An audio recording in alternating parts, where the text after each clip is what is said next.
Welcome back to Black News Tonight. There's alarming footage coming out of North Africa as we head outside the U.S.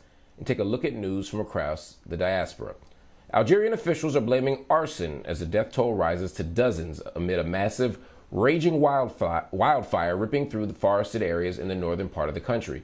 The city of Tizi Ouzou marks the epicenter of the blaze, with the state-run Algeria Press Service and multiple Algerian media outlets reporting that the catastrophic blaze has killed at least 65 people, including at least 28 soldiers who were sent to help battle the forest fires.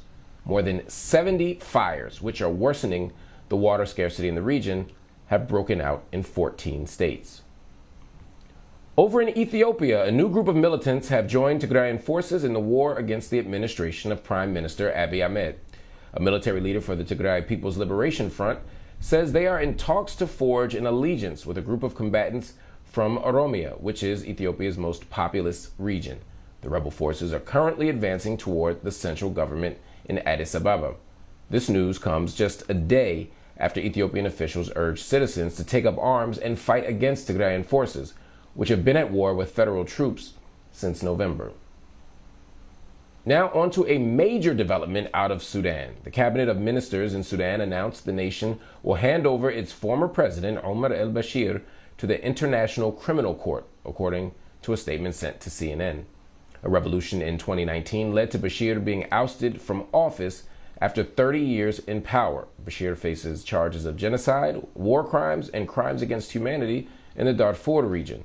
Other Sudanese officials will also be handed over to the International Criminal Court, according to the statement.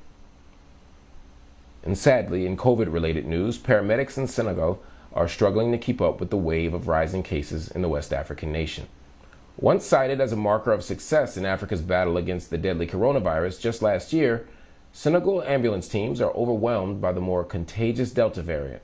Medical professionals say hospital beds are scarce, causing COVID-19 patients to wait at home until there is room for treatment or their condition improves.